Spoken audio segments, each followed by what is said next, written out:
በስመ አብ ወወልድ ወመንፈስ ቅዱስ አሐዱ አምላክ አሜን። ከሁሉ በፊት ሰማይና ምድርን ፈጥሮ የሚገዛ የሁላችን አባት መድኃኔዓለም እዚህ ያደረሰን የአባቶቻችን አምላክ ስሙ ዛሬም ዘወትርም የተመሰገነ ይሁን። ክቡር መምህራችን መጋቤ ሐዲስ መምህር ፍሬ ስብሐት የደብሩ የመጽሐፍ መምህር፣ ሊቃውንተ ቤተ ክርስቲያን፣ አዕይንተ እግዚአብሔር ካህናት፣ ላይካነ ምስጢር ዲያቆናት፣ በተቀደሰው ስፍራ እግዚአብሔርን ደጅ ለመጥናት የተሰባሰባችሁ ምዕመናንና ምዕመናት ባሰባሰበን በክርስቶስ ፍጹም ሰላም እላችኋለሁ። እንደምን አደራችሁ? እንደምን አደራችሁ? እንደምን ለዚህ ሰዓት ደረሳችሁ? እግዚአብሔር ይመስገን ብለን ስሙን እንድንጠራ እንድናመሰግነው በቤቱ የሰበሰበን የአባቶቻችን አምላክ ስሙ ዛሬም ዘወትርም ከአጽናፈ ዓለም እስከ አጽናፈ ዓለም ከፀሐይ መውጫ ከፀሐይ መግቢያ ድረስ በእኛ በፍጡራኖቹ አንደበት ዛሬም ዘወትርም የተመሰገነ ይሁን።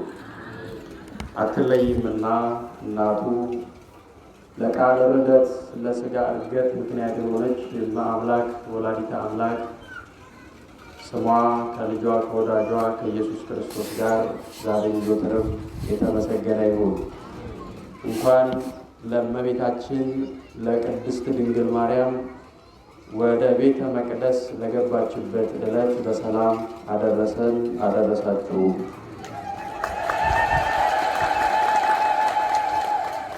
እልል የሚያሰኝ ዘመን ያምጣልን። እንግዲህ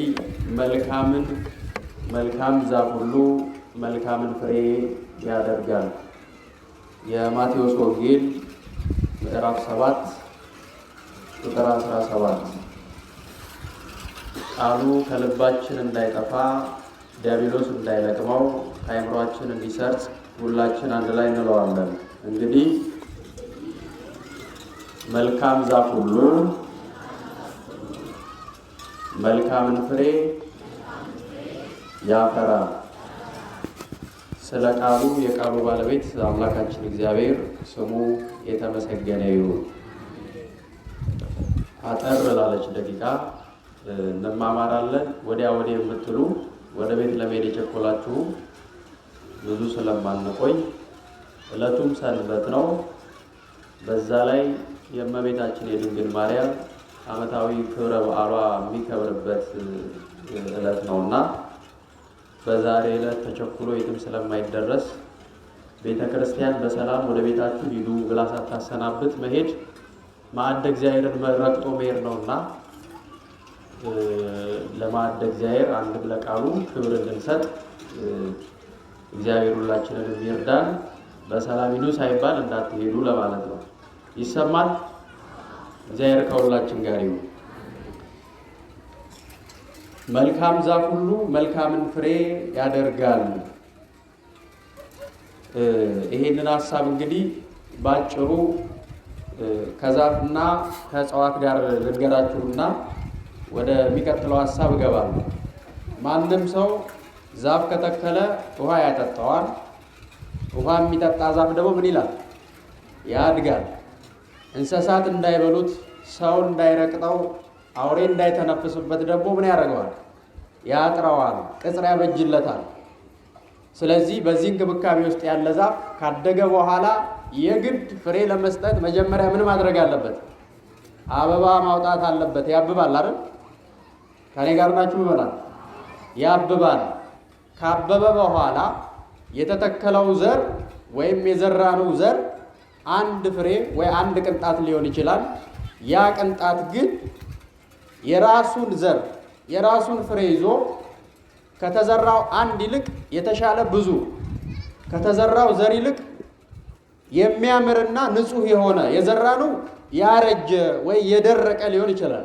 የምናገኘው ግን ከአበባ ወደ ፍሬነት ተቀይሮ ከፍሬነት ወደ ጥሬነት ከጥሬነት ደግሞ ወደ እሸትነት ከእሸትነት ደግሞ ወደ ብስልነት ከዛ ወደ መድረቅ ይሄዳል ማለት ነው። ይሄንን በምናያቸው እጽዋቶች፣ አዝዕርቶች፣ አትክልቶች ውስጥ የምናየው በገሃዱ ዓለም ላይ ያለው ነገር ነው። ሁሉም ሰው ከሚዘራው ዘር ከሚተክለው ተክል ወይም ደግሞ ከማንኛው መጽዋት ማለት ነው ከዘራው ዘር ላይ የዘራትን አንዷን ፍሬ ብቻ አይደለም የሚጠብቀው አይደል? ምን ያህል ይጠብቃል? የተሻለና ብዙ እንደገና ደግሞ ያማረ ማለት። ስለዚህ ያ የተዘራ ዘር የተተከለ ተክል የራሱን ወገን እንጂ ሌላ ወገን አያመጣም። ብርቱካን ዘርተን ምን እንለቅማለን? መልሱልኝ። ብርቱካን አይደል? ሎሚ ዘርተንስ ብርቱካን ዘርቶ ማንጎ የሚለቅም አለ? ሆምጣጤ ዘርቶ የሚጣፍጥ ነገር የሚለቅም ሰው አለ? የለም። ሰው የዘራውን ያጭዳል የሚለው መጽሐፍ ይሄን እስኪ በሉ አንዴ። ሰው የዘራውን ያንኑ ያጭዳል። ያንኑ ነው የሚለው። ክፋትም የዘራ ምን ያጭዳል? መልካም የዘራ ምን ያጭዳል? መልካም ነገር ያጭዳል ማለት ነው። ያንኑ ያስተጫጨዱ ሁኔታ ይለያያል። ምናልባት አንድ ሰው ዘር ሲዘራ በዘራበት ዕለት የዘራውን ነገር አያጭድም። አንድ ሰው ዛሬ ክፋት ሊሰራ ይችላል። ዛሬ ክፋት ሰርቶ ዛሬውኑ መዓት ወርዶ አይበላውም። ገበሬው ዘር ከዘራ በኋላ የዘራውን ዘር ለማጨድ ምን ማድረግ አለበት? ቅድም የሄድናቸው ስቴፖች አሉ። ውሃ ይንከባከበዋል፣ ያጥረዋል፣ አረም ያርምለታል፣ ይጠብቀዋል። ከዛ በኋላ ብዙ ጊዜ ይጠብቀዋል። ምኑን ለማግኘት? የዘራውን ዘር በእጥፍ ለማግኘት ማለት ነው። የሚከፈለው ደግሞ ክፋት ሰው ትንሽዬ ክፋት ሊዘራ ይችላል። ትንሽዬ ክፋት ሊያደርግ ይችላል። በኋላ የሚቀበለው የሚያገኘው ያንን የዘራትን ክፋት ሊሆን ይችላል፣ ግን በስቶ ነው የሚመጣው ማለት ነው። ልክ አንድ ፍሬ ስንዴ ተዘርቶ ያቺ አንዷ ፍሬ ስንት ዘለላ ታወጣለች?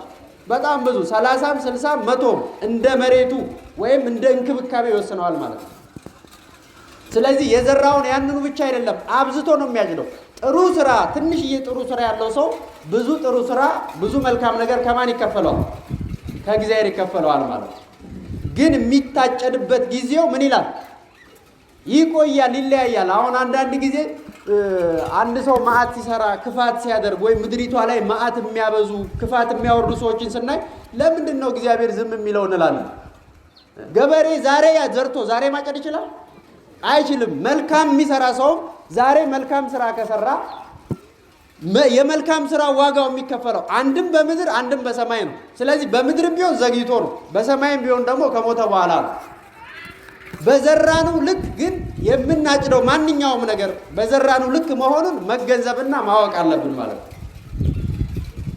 በዘራነው ልክ ከሆነ ደግሞ የዘራነውን የምናጭድበት ጊዜው ይለያያል። ስለዚህ እግዚአብሔር ማንም ሰው ሊሮጥ ይችላል፣ ግን እግዚአብሔርን የሚቀድመው የለም የሚባለው ለዚህ ነው። እኛ ምንም በተለያየ ጊዜ በተለያየ ሰዓት ብዙ ክፋቶች ብዙ አሁን ቤተክርስቲያን ላይ የሚደርሰው መከራ ክርስቲያኖች ላይ የሚደርሰው መከራ እናያለን። እግዚአብሔር ለምንድን ነው ዝም የሚለው ብለን የምናጉረመርም ብዙ አለ። እግዚአብሔርን መቅደም ይቻላል? እግዚአብሔርንስ ለምን እንዲያደረግ ተብሎ ሊጠየቅ ይችላል? አይችልም። ለሱ የሚሳነው ነገር ስለሌለ ማለት ነው። ስለዚህ መልካም ዛፍ ሁሉ መልካምን ፍሬ ያፈራል። በዚህ ሐሳብ ውስጥ ኢያቄምና ሐናን እንድናይ ነው ሐሳቡ። የመጀመሪያ ኢያቄምና ሐና ታሪካቸውን ሁላችንም እንደምንረዳው በእግዚአብሔር ፊት በቅድስና የሚኖሩ ትዳራቸው የሰመረላቸው ሁሉ የሞላላቸው ምንም ያልጎደለባቸው ሁልጊዜ ወደ መገናኛ ወደ ኦሪቱ ድንኳን እየገቡ እግዚአብሔርን ደጅ የሚጠኑ የሚለምኑ በዛ በነበሩበት ቦታ ላይ ያለ ህብረተሰብ በሙሉ እግዚአብሔርን በማክበራቸው ብቻ የሚያከብራቸው ብዙ ህዝብ የነበረበት ቦታ ላይ የሚኖሩ የተቀደሱ አባቶች በተቀደሰ ትዳር ውስጥ ያሉ እናትና አባቶች ነበሩ። እግዚአብሔር የተቀደሰ ትዳር ይስጣችሁ። በትዳር ውስጥ ያላችሁም ትዳራችሁን እግዚአብሔር ይቀድስላችሁ። የእያንዳንዳችን ትዳር አጠያያቂ ሁኔታ ውስጥ ነው ያለው በአሁን ሰዓት ላይ ማለት ነው። በጣም አጠያያቂ ሁኔታ ነው። እያንዳንዳችን ፍርድ ቤት ብንሄድ ፍርድ ቤቱን ያጣበበው የፍቺ ደብዳቤ ነው። እውነት ሐሰት ምመና እውነት ሐሰት ለምን ይመስላችኋል? ትዳር ውስጥ ማን ስለሌለ ነው? እግዚአብሔር በሁላችን ቤት ውስጥ ይግባ። ኢያቄምና ሐና በትዳራቸው እንከን የሌለባቸው ናቸው። ግን ሰው ሁሉም ይሞላለታል። ሁሉ ነገር ተደርጎለት ተከናውኖለት አንድ ነገር ይጎርለዋል። በእያንዳንዳችን ህይወት ውስጥ ሰው የሚጎርለው ነገር አለ። ማንኛውም ሰው ፍጹምና ሙሉ ተደርጎ አይፈጠርም። ማንኛውም ሰው ማለት ነው። ኢያቄምና ሐና ግን ልጅ የላቸውም ነበር ይላል። ሀብት ንብረት አለ፣ እግዚአብሔርን ያከብራሉ፣ እግዚአብሔርን ያመልካሉ። ለአምልኮ የሚሰዉት መስዋዕት የሚያቀርቡት የበጉ፣ የፍየሉ፣ የርግቧኖሱ እያንዳንዱ ለእግዚአብሔር የሚገባው መስዋዕት በየጊዜው የሚያቀርቡ እናትና አባት ናቸው። ግን ምን የላቸውም? ልጅ የላቸውም። ማህፀን የሚፈታ ማን ነው? ልጅ የሚሰጥ ማን ነው? እግዚአብሔር ነው። መመና ብዙዎቻችን ልጅ አተን ሰዎች አሽሟጠውን ሰዎች የተለያየ ነገር ብለው ሊሆን ይችላል። ይሄ ነገር የድንግል ማርያም እናትና አባት ላይም ደርሷል። እነሱ ቢወልዷቸው እንጂ መውለድ አይችሉም። እነሱ በቅሎ ናቸው። እነሱ ከልጅ ልጅ የመጣ እርግማን የደረሰባቸው ናቸው። ማህፀናቸው የደረቀ ነው። እግዚአብሔር ከእነሱ ጋር የለም ተብሎ እስከሚነገርባቸው ድረስ ብዙ ነቀፋን የቻሉ ናቸው። ብዙ ነቀፋን ችለን ሊሆን ይችላል።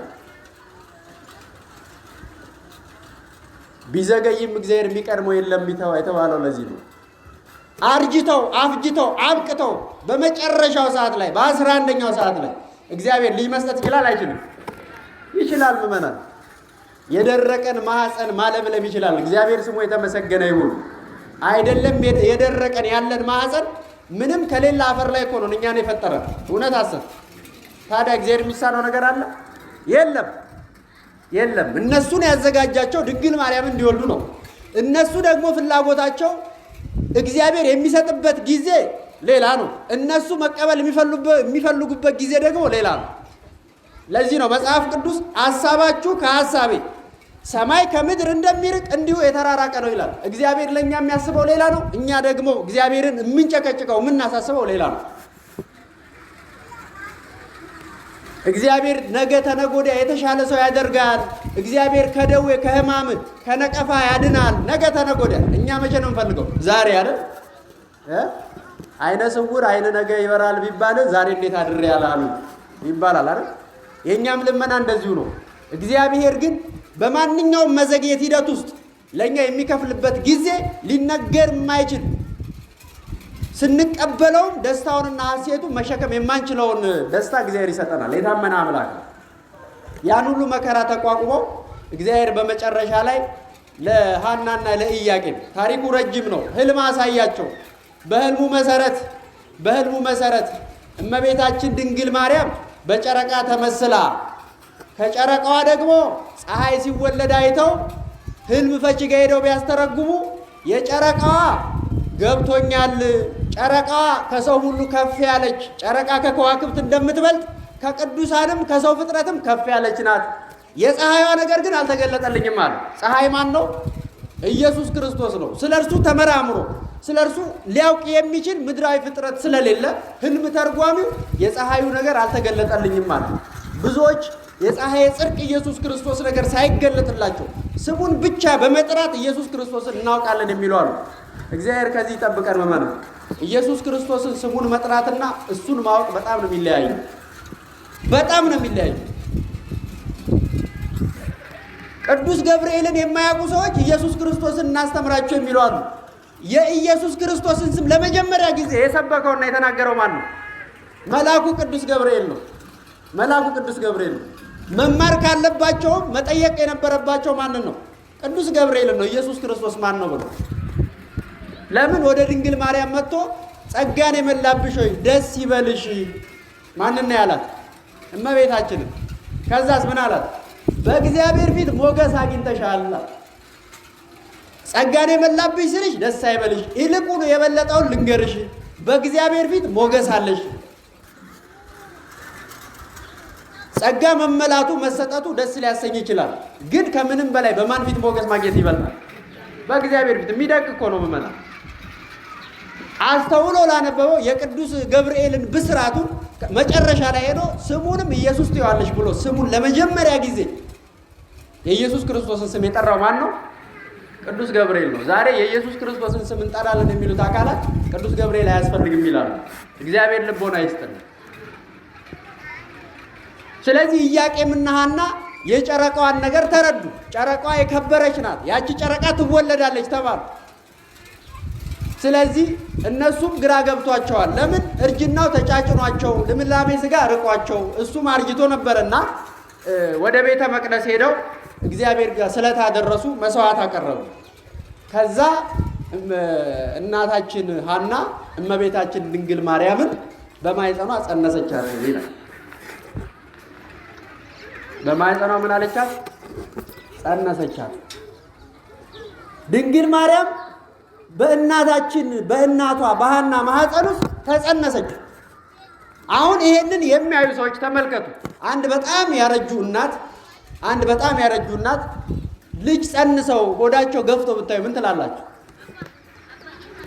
ምንድነው የምንለው? ምመና ልጅ ጸንሰው ነው እንላለን? አይ በሽታ ነው የምንለው። እውነት አሰብ ለምንድን ነው እሱ እንደዚህ የምንለው? የእግዚአብሔርን ድንቅ ስራውን ምን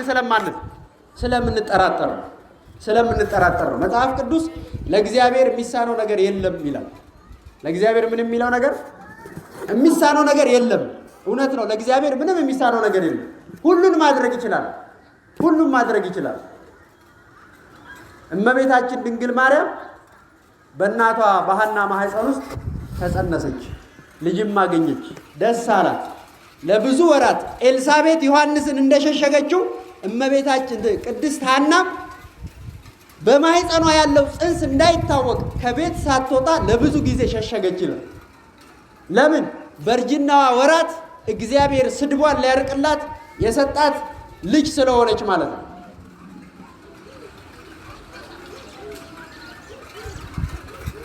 በታሪክ ውስጥ ገና ልጅ ሳይሰጣቸው ወንድ ከሆነ አርሶ ቆፍሮ ያብላን ብለን ቤት አናረገውም፣ ወደ ቤተ እግዚአብሔር ወስደን እግዚአብሔር እንዲያገለግል እናረጋለን ብለዋል።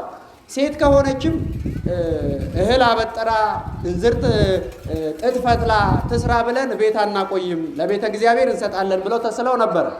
ስለዚህ የተሳሉትን ስለት ማስገባት ግዴታ ነውና እመቤታችን ድንግል ማርያምን ከጸነሰችና ከወለደች በኋላ በ5485 ዓመተ ዓለም እመቤታችን ድንግል ማርያም የተጸነሰችው በ5485 ዓመተ ዓለም ማለት ዓመተ ምሕረት ሳይሆን ዓመተ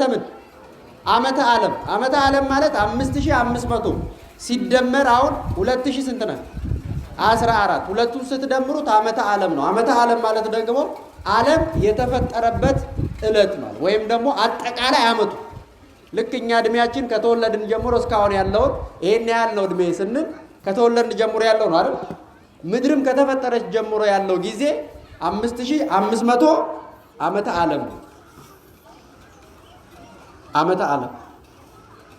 ስለዚህ እመቤታችን ድንግል ማርያምን ጸነሰች። እመቤታችን ድንግል ማርያምም በሰላም ተወለደች። በሊባኖስ ተራራ ላይ ሙሽራ ከሊባኖስ ትወጣለች ብሎ ጠቢቡ ሰለሞን እንደተናገረው እመቤታችን ድንግል ማርያምን በሊባኖስ ተራራ ላይ በሊባኖስ ተራራ ላይ 7 የእሳት መጋረጃ ተጋርዶ ግንቦት 1 ቀን ማለት 7 የእሳት መጋረጃ ልክ ሙሴ በሲና ምድረ በዳ ተራራ ላይ የሲና ምድረ በዳ ተራራውን ወጥቶ ሲጨርስ 7 የእሳት መጋረጃ ተከቦ አየ።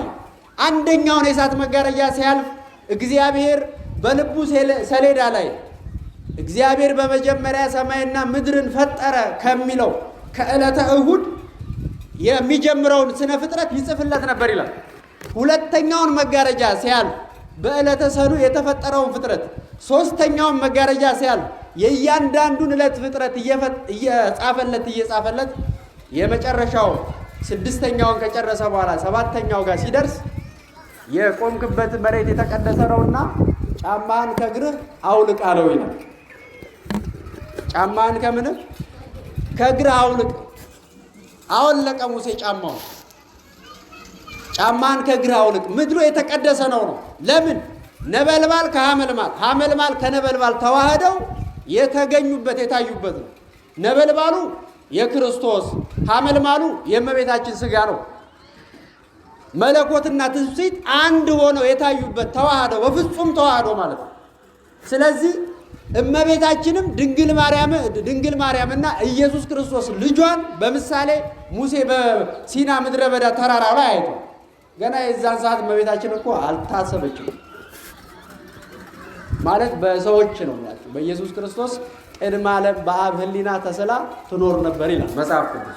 ቅድመ ዓለም ዓለም እንኳን ሳይፈጠር ሰው አይደለም መላእክት አይደሉም ዓለም እንኳን ሳይፈጠር በማን ሕሊና ውስጥ ነበረች? በአምላክ ሕሊና ውስጥ ነበረች ይላል። ስለዚህ ወደዚህ መቅረብ አትችልም። ጫማን ከእግር አውልቅ። የመጀመሪያው በቁሙ የእግሩ ጫማ ነው። በሁለተኛ ደረጃ ግን የተጫማኸው የኃጢአት ጫማ ካለ፣ የክፋት ጫማ ካለ፣ የበደል ጫማ ካለ ወደዚህ ከመቅረብ በፊት ምን በላለ? አውልቅ፣ በንስሐ አውጥተህ ጣል አለው። ልክ እመቤታችንም ስትወለድ ይሄ ነው የሆነው። 7 የእሳት መጋረጃ ተተከለ ይላል። የሚገርም ነው ታሪኩን ስናየው። እመቤታችን የተወለደችው በጫካ ውስጥ በሊባኖስ ተራራ ላይ፣ ኢየሱስ ክርስቶስ የተወለደው ነው በከብቶች ግርግም ውስጥ። የሁለቱንም ታሪካቸውን ስንረዳ እግዚአብሔር ሁሉ የሱ ሆኖ ሳለ ለምንድን ነው በየበረሃው በየበረቱ እየተንከራተተ እናቱ በጫካ ውስጥ እሱ እንደገና በከብቶች ግርግም ውስጥ የተወለደው? በጣም ነው የሚገርመን ማለት ነው። ለዚህ ነው በወንጌሉ ላይ ምን አለ? ለስም አጠራሩ ክብር ምስጋና ይግባውና ለሰማይ ወፎች ጎጆ አላቸው፣ ለምድር ቀበሮም ጉድጓድ አለው፣ ለሰው ልጅ ግን ምንም የለው፣ ራሱን ባዶ አድርጎ ነው የመጣው። ምንም አንድ ነገር የለኝም አለ። ሁሉ ግን የማን ነው? የእሱ ነው። ተመልከቱ፣ ሁሉ የእሱ ሆኖ ሳለ ለሰው ልጅ ግን ምንም የለው፣ ባዶ አድርጎ ነው የመጣው። እውነትም ስናየው ምንም የለው። ወደዚህ ምድር ሲመጣ የተወለደበት የከብቶች ግርግም የማን ነው? የሰው ነው። ማረፊያ አጥተው የከብቶች ግርግም ውስጥ ነው ያደሩት። ግርግሙ እንኳን የሰው ነው። ተመልከቱ፣ በረቱ ማለት ነው። በወለደችው ጊዜ ብርድ ሲበርደው፣ እንግዲህ የብርድን ክፋቱን ታውቃላችሁ አይደለም? ለወለደች ሴት አሁን እንኳን ላለ ነው ምን ያህል ብርድ እንዳለ። የምታለብሰው ልብሳታ የበለስ ቅጠል ቆርጣ ነው ያለበሰችው ይላል። ብርዱ ቢበረታበት እንስሳቱ እስትንፋሳቸውን ገበሩ ይላል። እንስሳቱ ባለቤት አላቸው። የፈጠራቸው ግን ማን ነው? ኢየሱስ ክርስቶስ ነው። የሚገርመው ለ33 ዓመት ከ6 ወር በዚህ ምድር ላይ ሲመላለስ የለበሳት አንድ ቀሚስ ናት። እሷን ቀሚስ 70 ሰገል ከሩቅ ምስራቅ ነው ያመጡለት። ተመልከቱ፣ ሲያድግ አብራው የምታድግ ቀሚስ ማለት ነው። ሌላ የሚቀይረው ልብስ እንኳን አልነበረውም ኢየሱስ ክርስቶስ። ምንም ነገር የለውም። ያችን ቀሚስ ነው ነቢየ እግዚአብሔር ቅዱስ ዳዊት እንደተናገረው በቀሚሴ ላይ ዕጣ ተጣጣሉ ይላል። ብዙ ልብስ ቢኖረው ኖሮ በቀሚሶች ላይ ይል ነበር። ግን በቀሚሴ ላይ አለ። ስንት መሆኑን ለመግለጽ አንድ መሆኑን ራሱን ባዶ አድርጎ ከቤተ ፋጌ ወደ ኢየሩሳሌም እንኳን ሲሄድ የነበረበት ተቀምጦ አህያው የሰው ነው ይላል። ባለቤቱ ይፈልገዋል በሉ። አህያን የፈጠረው ማን ነው? ግን አህያ ለምኖ ነው ሄደው የፋሲካውን በዓል ለማክበር ማዕድ ለመቋረስ በዓሉን ያከበረው በማርቆስ እናት በማርያም ባፋሊያ ቤት ነው። የራሱ ቤት የለውም። የሚገርመው ምን ይላል ወንጌሉ ትርጓሜው? ቀኑን ሙሉ ሲያስተምር ይውልና ሌሊት በጌቴ ሴማኒ የተራራ እግር ስር ዋሻ አለ፣ እዛ እየሄደ ያድር ነበር ይላል ኢየሱስ ክርስቶስ። ባዶ አድርጎ ነው ራሱን የመጣው ይላል። ተመልከቱ፣ ኢያቄምና ሐና ብዙ ሀብት ንብረት ነበራቸው። እመቤታችን ገና በማህፀን ሆና አይነ ስውር ስታበራ፣ ሽባ ስተረትር፣ ሙት ስታስነሳ በማህፀን ሆና ይሄን ያደረገች ስትወለድ ሌላ ታሪክ ነውና ስለዚህ ማጥፋት አለብን ብለው የተነሱ ሰዎች ነበሩ። ስለዚህ ወደ ሊባኖስ ተራራ ሸሽተው በሊባኖስ ተራራ ላይ እንድትወለድ ሆነ ይላል። ለዚህ ነው የቤተ ክርስቲያን ሊቃውንት እመቤታችን በዚህ ምድር ላይ 64 ዓመት ነው የኖረችው።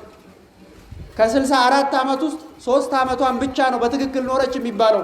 ሌላው 61 ዓመቱ የመከራ፣ የስደት፣ የእንባ፣ የለቅሶ፣ የረሃብ ነበር ይላል። አንድም ቀን ደልቷት አልኖረችም። 3 ዓመቱ ራሱ ወደ ቤተ መቅደስ ከመግባቷ በፊት በእናትና በአባቷ አቅፍ የነበረችበት ጊዜ ነው ይላል። እውነት ነው። እናትና አባቷ ብዙ መከራ ያሳለፉ ስለሆኑ እነሱ መልካም ዛፍ ስለሆኑ መልካም ፍሬ አፍርተዋል። መልካም ፍሬ ከሚባለውም ከሚነገረውም አማርኛ የበለጠች ሆነ እመቤታችን ነው። ለሁላችን ድህነት የሆነውን ክርስቶስን የወለደች ለሁላችን ማለት ዓለም ይድን ዘንድ ድንግል ማርያም መወለዷ አስፈላጊ ስለሆነ ድንግል ማርያም ካልተወለደች ደግሞ ኢየሱስ ክርስቶስ ከማን ይወለዳል? አንዳንድ ጊዜ እኔ በጣም ይገርመኛል። ድንግል ማርያም ባትወለድስ ኖሮ አስባችሁ ታውቃላችሁ? ከዛ በፊት እኮ ብዙ ሰው ተመርጧል። ኢየሱስ ክርስቶስ ምስራቁንና ደቡቡን ሰሜኑንና ምዕራቡን አሻተተ። የሚያርፍበት ሰው አጣ። ተመልሶ ማረፊያ እንዳጣ አሞራ ወደ ሰማይ በረረ ይላል። እመቤታችን ባትወለድስ ኖሮ ዛሬ ብዙዎቹ ኢየሱስ ክርስቶስን እንሰብክላችኋለን ይላሉ። ግን ኢየሱስ ክርስቶስን የወለደችውን አያውቋትም።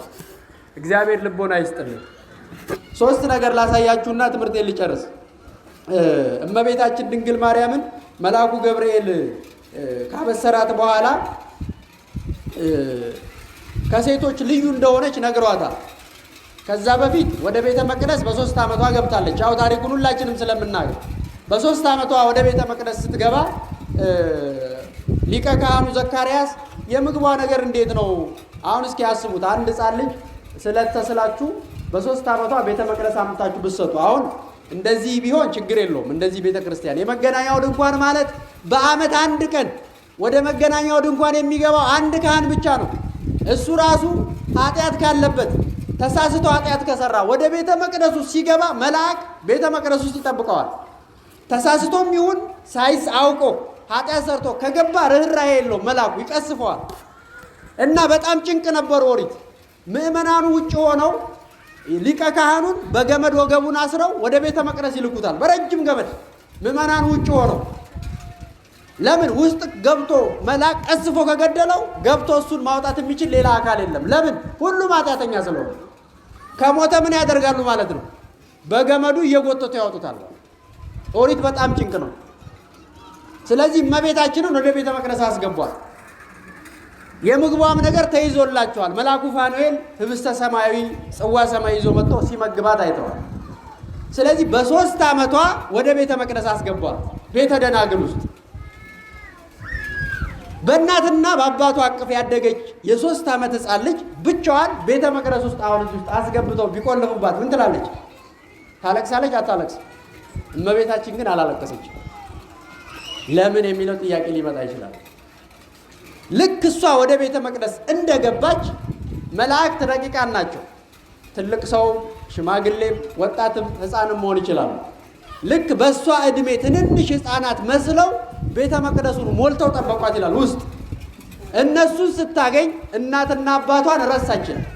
ከእነሱ ጋር ጨዋታ ቤተ መቅደስ ውስጥ ጀመረች። መላእክት ምስጋና፣ መላእክት መጽሐፍትን ብዙ ነገር ያስተምሯት ነበረ። ለዚህ ነው መልአኩ ገብርኤል ወደ ድንግል ማርያም ሲላክ ከንግግሩ አይታ ደነገጠች ይላል። ከንግግሩ የተነሳ ይሄ መልአክ ከእሷ በፊት ዘካርያስ ጋር መጥቷል። ዘካርያስ መልአኩን አይቶ ፈራ፣ ደነገጠ፣ በግንባሩም ወደቀ ይላል። መልአኩን ምን ብሎ አይቶ፣ ተመልከቱ፣ መልአኩን አይቶ መደንገጥና ከንግግሩ የተነሳ ደነገጠች የሚለው ሁለቱ በጣም ነው የሚለያዩ። ዘካርያስ መልአክ አይቶ አያውቅም። ከመልአኩ ግርማ የተነሳ ደንግጦ ወደቀ።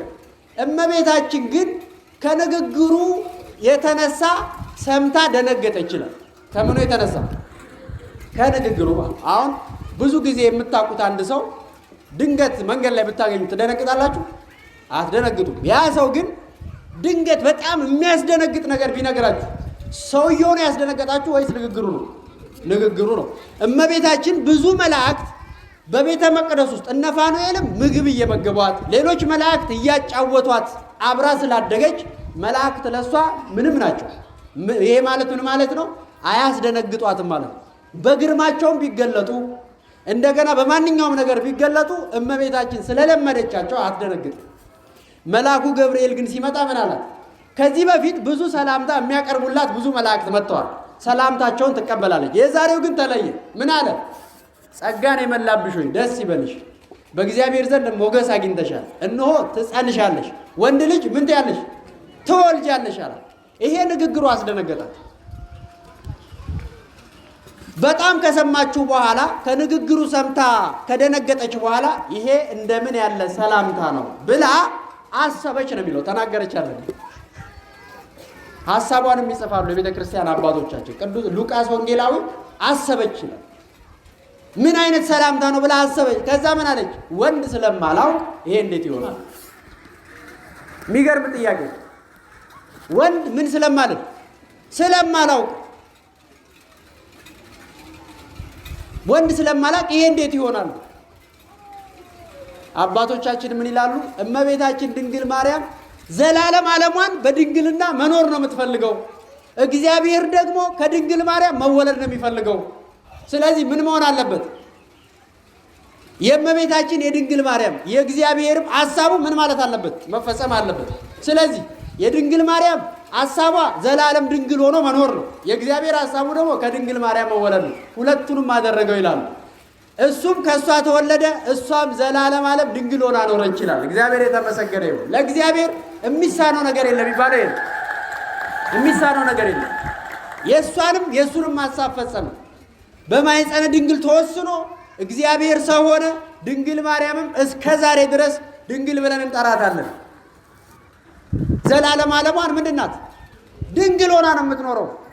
ስለዚህ እመቤታችን ድንግል ማርያም መንፈስ ቅዱስ የመላባት መንፈስ ቅዱስ በውስጧ ያለ አንድም በጸጋ የተመላች ናት። የጸጋ መመላት ማለት መልአኩ ገብርኤል አሁን ማብሰር ነው ጸጋው። በቅዳሴው ላይ ተውቦ ምሕረት ለሚካኤል ወብስራት ለገብርኤል ወሀብተ ሰማያት ለማርያም ድንግል ይላል። ጸጋቸውን ሲናገር ለቅዱስ ሚካኤል ምሕረት መለመን ማማለድን ተሰጠው፣ ለቅዱስ ገብርኤል ደግሞ ማብሰርን ተሰጠው ጸጋ ይላል። አብሳሬ መልአክ ይባላል። ለድንግል ማርያም ደግሞ ሀብተ ሰማያት ተሰጣት። አሁን መልአኩ ገብርኤል ያበስራል፣ ቅዱስ ገብርኤል ደግሞ ይለምናል፣ ምሕረት ይለምናል ከእግዚአብሔር። እመቤታችን ማብሰርም ትችላለች፣ ምሕረት መለመንም ትችላለች። የሁለቱም ጸጋ አላት ማለት ነው።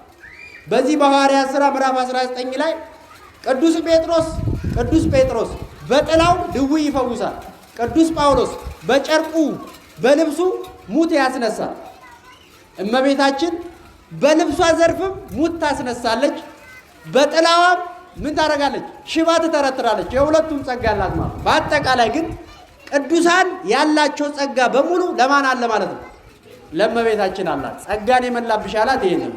ስለዚህ ከሴቶች ተለይተሽ የሚለው ደግሞ የመጀመሪያው ለተመረጠችበት ነገር በቅታ መገኘቷ ልዩ ያደርጋል። ሁለቱን ሐሳብ ልንገራችሁና ልጨርስ። ከኔ ጋር ናችሁ? ለተመረጠችበት ነገር በቅታ መገኘቷ ልዩ ያደርጋል። በቅታ መገኘቷ ማለት ብዙዎቻችን ተመርጠን ሊሆን ይችላል፣ በአገልግሎቱ ሊሆን ይችላል፣ ብዙ ጸጋ ያለን አለ፣ የተለያየ ጸጋ ተመርጠን ግን ለተመረጥንበት ጸጋ ሳንሆን የተገኘን ብዙ አለ። እግዚአብሔር በተመረጥንበት ቦታ ያቆየን ሁላችንም። ይሁዳን ተመልከቱት። ከ12 ሐዋርያት አንዱ ማን ነው? አንዱ ይሁዳ ነው።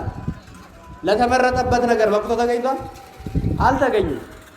እየዞረ ወንጌልን ከመስበክ እንደ ሐዋርያት ዋጋ ከመክፈል እንደ ቅዱስ ጴጥሮስ ተዘቅዝቆ ከመሞት እንደ ቅዱስ ጳውሎስ በሮም አደባባይ ከመሰየፍ ይልቅ አምላኩ እንዲገደል በ30 ብር አሳልፎ ሸጦታል። ይሁዳ ማለት እስራኤላውያን ምድረ ርስትን እንዲወርሱ ወደ ከነዓን እንዲመለሱ እግዚአብሔር መርጧቸዋል፣ ግን አልተመለሱም። 40 ቀን ይጓዙት የነበረውን መንገድ 40 ዓመት እንዲጓዙ አደረገ። ዱባና ሽንኩርት እየበሉ ራምሴና ጋምሴ የተባሉትን የግብፅን ከተሞች የገነቡት እስራኤል ስጋ አማረን ብለው በእግዚአብሔር ላይ ተመጻደቁ። መና እያወረደ ቢያበላቸው ስጋ አምሮናል አሉ። ስጋ ከሰማይ አውርዶ ሰጣቸው። ቢበሉ እየታነቁ ሞቱ ይላል። 600,000 እስራኤላውያን ከግብፅ ወጥተው 2 ሰዎች ብቻ ነው ወደ ከነዓን የገቡት። ተመርጠን ለተመረጥንበት ነገር በቅተን መገኘት ሁለቱ የተለያዩ ናቸው። እግዚአብሔር እንድንበቃ ሁላችንን ይርዳል። እመቤታችን ግን በቅታ ተገኘች። ከማኅፀን ጀምሮ ቅድመ ዓለም በአብ ሕሊና የተመረጠችው እማ አምላክ በልጇ ምርጫ ተመርጣ። ተመልከቱ፣ ኢየሱስ ክርስቶስን ልጄ ሊለው የሚችለው ከእመቤታችን በቀር አለ?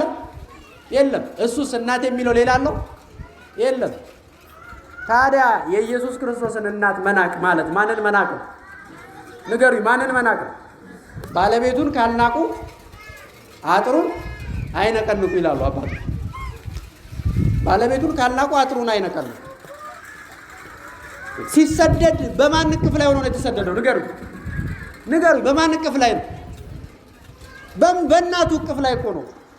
ኢየሱስ ክርስቶስ ውሃ ሲጠማው በጣም የሚጠማት ማን ነች? በመጀመሪያ እናት ነች ወይስ እሱ ነው?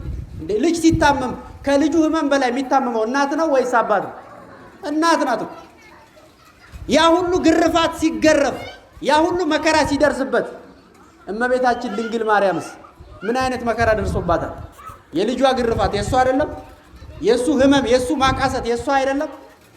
በእያንዳንዱ ግርፋት በእያንዳንዱ ጅራፍ ውስጥ የእመቤታችን የድንግል ማርያም ማቃሰትም አለ ይላል። ከልጇ ቀጥሎ እሱ ሲያቃስት እሷም ታቃስት ነበር ይላል። ለምን? የልጅ ህመም የማን ህመም ስለሆነ? የእናት ህመም ስለሆነ ማለት ነው።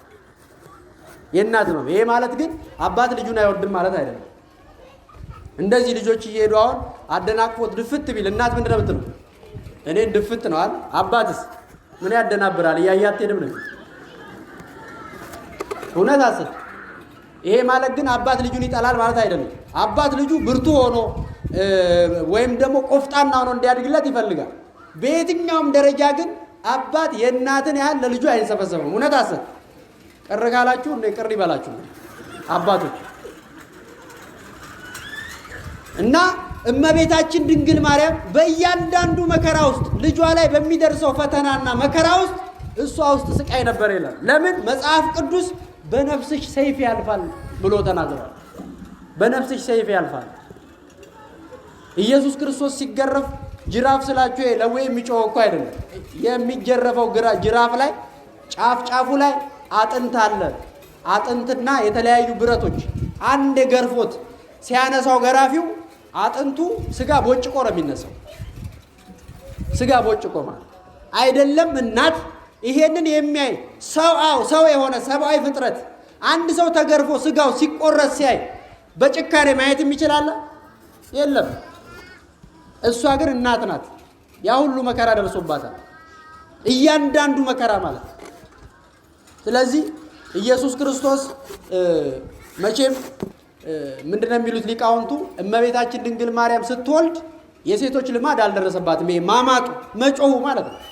በሰላም ነው የተገላገለችው ያለ ምንም ሕማም። የወለደች ዕለት ያላማጠችው ድንግል ማርያም ቀራንዮ ላይ አማጠች ይላል። ቀራንዮ ላይ ማለት ነው። የወለደች ዕለት ያላማጠችው እመቤታችን ቀራንዮ ላይ ያንን ምጥ ደገመችው ይላል። ያን ሁሉ ስቃይ መከራ ሲደርስ እሷ ታምጥ ነበር ይላል። ለምን? ልጇ ስለሆነ ማለት ነው። እሷ በልጇ ልጇን በእሷ ድርድር አይሆን። ስለዚህ ሴቶች ካማጡ በኋላ ምን ይወልዳሉ? ልጅ አይደል? ከዛስ አዋላጆቹ ይሄው ልጅሽ ብለው ይሰጧታል ለእናት አይደል? ኢየሱስ ክርስቶስ የድንግል መከራዋን ምጧን መስቀል ላይ ሆኖ ስለሚመለከት ምን አለ? እነሆ ልጅሽ ብሎ ማንን ሰጣት? ያማጠ ሰው ምን ይገባዋል? ያማጠች እናት ምን ይገባታል? ልጅ ስለሚገባት እነሆ ልጅሽ ብሎ ዮሐንስን ሰጣት ይላል። እሷም ዮሐንስን ወደ ቤቷ ይዛ ሄደች። ለተመረጠችበት ነገር በቅታን የተገኘችው አይሁድ ሲገርፉት፣ ሐዋርያት ሲበታተኑ፣ የወዳጆቹ ጥለውት ሲሄዱ እናት ነችና እስከ መጨረሻው ድረስ ቢቻል ከሱ ጋር ቢገርፏት ደስ ይላት ነበር። በእነሱ ልማድ ሴት አይገርፉ። ከተቻለ በመርዝ ነው ሴት የሚገሉት። መከራውን ሁሉ አጸኑበት። ያን ሁሉ መከራ ግን ቆማታይ ነበር ይላል። ሁለተኛው ጸጋና እምነቷ ሙሉ በመሆኑ ልዩ የሚያደርጋት ጸጋና እምነቷ ምን በመሆኑ ሙሉ በመሆኑ ቅድም እንደነገርኳችሁ ጸጋዋ ሙሉ ነው። እምነቷ ደግሞ መልአኩ ገብርኤልን ልክ እንደ ዘካርያስ ተከራክረዋለች። እንዴት ይሆናል? እንዴት ልወልድ እችላለሁ? እኔ በድንግልና መኖር ነው ፈልገው እኔ ወንድ አላውቅም እያለች ማለት ነው። መልአኩ ገብርኤል ምን አለ? ለእግዚአብሔር የሚሳነው ነገር የለም፣ አንቺም ድንግል መሆን እሱም ከአንቺ መወለድ ይችላል አላት። ምን አለች እሷ? እንደ ቃል ይደረግልኝ፣ እኔ ለእግዚአብሔር ባሪያው ነኝ። ተመልከቱ፣ ምኑ ነሽ እያላት ነው መልአኩ ገብርኤል። እናቱ ነሽ እያላት እሷ ምኑ ነኝ ትላለች? ባሪያው ነኝ። ይሄ ትህትና ነው ኢየሱስ ክርስቶስን ከሰማይ ያወረደው። ይሄ ደግነቷ፣ ይሄ ቅድስናዋ ነው ኢየሱስ ክርስቶስ ከሰማይ ወርዶ በማይጸኗ እንዲጸነስ ያደረገው። በማይጸኗ አደረ። ስለዚህ እምነቷ ልዩ ነው። አሁን ብዙዎች አሉ የተለያየ ጥያቄ የሚጠይቁ ኢየሱስ ክርስቶስ እንዴት አምላክ እንዴት ይወለዳል? እንዴት አምላክ ይሰቀላል? እንዴት አምላክ ይሞታል ይላሉ። እኛም እኮ ይህን ጥያቄ እንጠይቃለን። ሁሉን ማድረግ ሁሉን ማጥፋት የሚችል አምላክ እንዴት በሰው እጅ ይሰቀላል? እንዴት ከድንግል ማርያም ሊወለድ ይችላል? ይሄ እኛም ጥያቄ ነው። መልሱን የሚመልስልን ግን እምነታችን ነው። እምነታችን ምን ስለሚል ለእግዚአብሔር የሚሳነው ነገር የለም አለ የለም። አምላክ እንዴት ይወለዳል ለሚለው ሰውዬ እግዚአብሔር የሚሳነው ነገር አለ ትሉታላችሁ? የለም ይላችኋል እኮ። ከድንግል ማርያም ተወለደ ትሉታላችሁ። ከዛ መልሶ ምን ይላል? እንዴት ይወለዳል ይላል። እግዚአብሔር ልቦና ይስጥልን። የመጨረሻው እናትም ድንግልም መሆኗ ከሰዎች ልጆች ልዩ ያደርጋል። እናትም ምንም ድንግልም ማለት እናትም ነች ድንግልም ነች። ለኢየሱስ ክርስቶስ እናቱ ናት። መቼም አንድ ሰው ልጅ ወልዶ ድንግል ነው መባል ይችላል? አይቻልም። እመቤታችን ግን እናትም ናት ድንግልም ናት። እመቤታችን ሰማይ ናት፣ ልጇ ፀሐይ ነው። እመቤታችን ምስራቅ ናት፣ ልጇ ደግሞ በምስራቅ የሚወጣው ፀሐይ ነው። በምስራቅ የሚወጣው ፀሐይ በዓለም ላይ የተንሰራፋውን ጨለማ ድል እንደሚያደርገው ምስራቀ ምስራቃት በተባለችው እመቤታችን ማኅፀን አድሮ በምስራቅ የወጣው መድኃኔዓለም በዓለም ላይ የተንሰራፋውን የኃጢአትን ጨለማ ድል አድርጎልናል። በብርሃን እንድንመላለስ አድርጎናል። ካለማመን ወደ ማመን፣ ከገሃነም ከሲኦል ወደ መንግሥተ ሰማያት ወደ ገነት እንድንሸጋገር አድርጎናል። ደስ ይበላችሁ በእውነት። ለዚህ ነው ሊቁ ኢያቄም ወሐና ወለዱ ሰማይ ወሰማዩ ሞኒ አስረቀ ፀሐይ። ኢያቄምና ሐና ሰማይን ወለዱ። ያቺ ሰማይ ፀሐይን አወጣች፣ አሰረቀች። ፀሐይን አሰረቀች። አንቲ ውእቱ ዳግሚተ ሰማይ ዲበ ምድር ይላታል ቅዱስ ኤፍሬም። አንቺ በምድር የተገኘሽ ሁለተኛ ሰማይ ነሽ። አንደኛዋ ሰማይ በላይ በአርያም ያለች በክብር የሚገለጥባት ዙፋኑ የተዘረጋባት ጽርሐ አርያም ሰማይ ናት። ሁለተኛዋ ሰማይ በምድር የተገኘች እመቤታችን ድንግል ማርያም ናት። በማኅፀኗ ወስና በማኅፀኗ ቅዳሴ የተቀደሰ ማህሌት እየቆሙ መላእክት እያመሰገኑት ዘንበል ብላ ወደ ሆዷ የቅዱሳንን የመላእክትን ዜማ ትሰማ ነበር ይላል እመቤታችን። እንደዚህ አይነት እናት ከየት ይገኛል ምእመናን?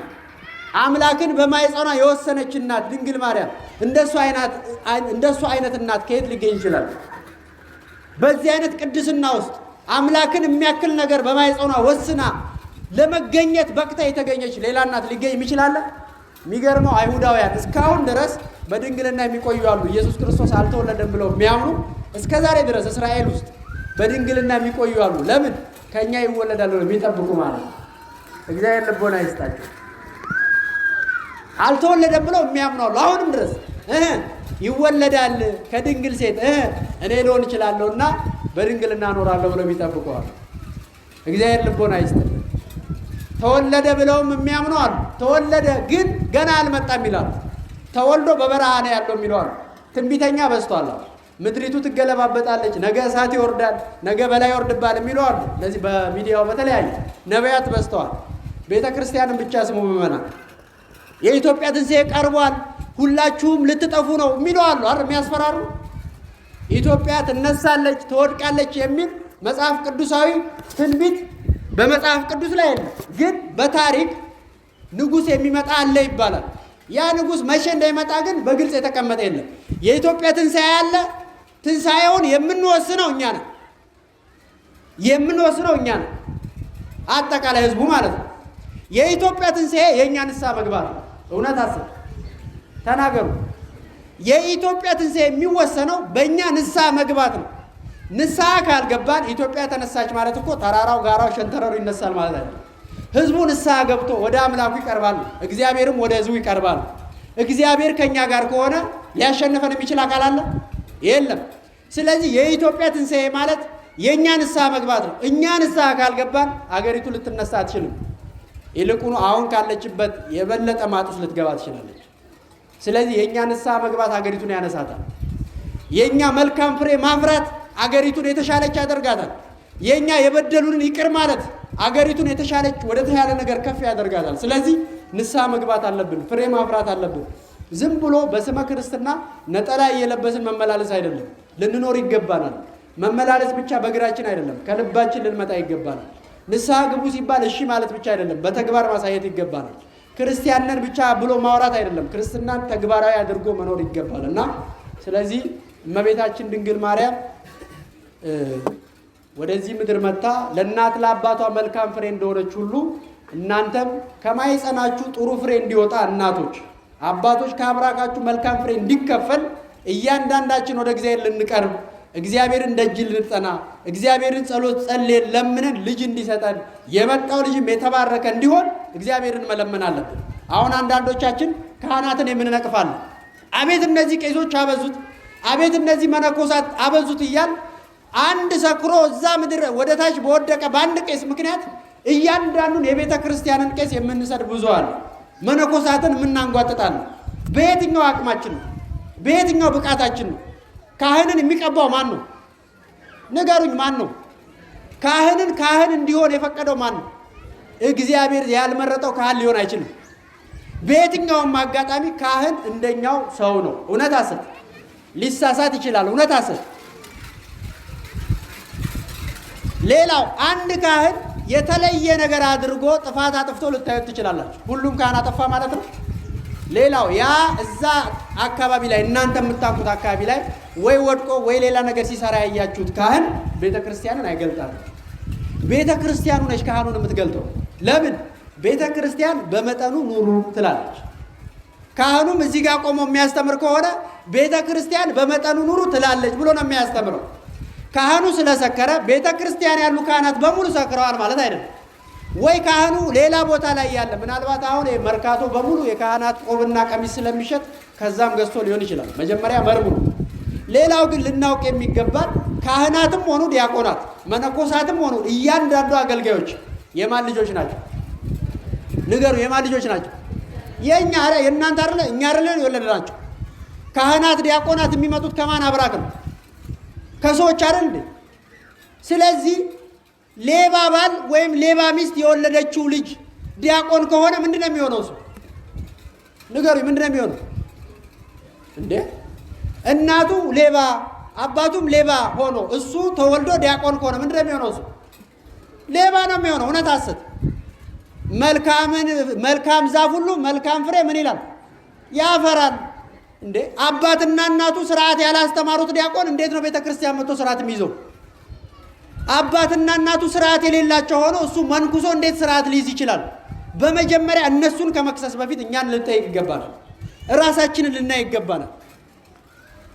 በመጀመሪያ ሰው አይን ውስጥ ያለውን ጉድፍ ከማውጣት በፊት ወፈር የሚያክለውን አይን ውስጥ ያለውን በመጀመሪያ አውጣው፣ ከዛ አጥርተህ ያለ ይላል። እኛ ጋር ያለውን ኃጢአት እንመልከት። ካህናትን መነኮሳትን የምንነቅፍበት ምንም አይነት ብቃት የለንም። እውነቴን ነው የምላችሁ፣ ከኔ ጀምሮ ማለት። ለምን? እግዚአብሔር ነው የቀባቸው። ሰው ሆኖ የማይሳሳት የለም። ሊሳሳቱ ይችላሉ። ከመንቀፍ ይልቅ ከቻል ጠጋ ብለን መምከር፣ ካልሆነ ደግሞ በተሐቅቦ ድምፃችንን በመያዝ ዝም በማለት ለነሱ ቢቻለን መጸለይ እንጂ እነሱን ባማናቸው እነሱን በሰደብን ቁጥር ለሌላ ቤተ እምነት አጋልጠን መስጠትና ቤተ ክርስቲያንን ማዋረድ ነው ትርፉ። ስለዚህ ልንጠነቀቅ ይገባናል። ለካህናት ልንጠነቀቅ ይገባል። ካህናት ራሱ ለምእመናን ሊጠነቀቁ ይገባል። ስለዚህ መልካም ፍሬ የሚያፈራ መልካም ዛፍ ሁሉ መልካምን ፍሬ ያፈራል፣ ክፉ ዛፍ ደግሞ ክፉ ፍሬ ነው የሚያፈራውና መልካም ፍሬ ያፈርተን የመንግስት ወራሾች እንዲያደርገን የአምላካችን ቅዱስ ፍቃዱ ይሁንልን። በሰላም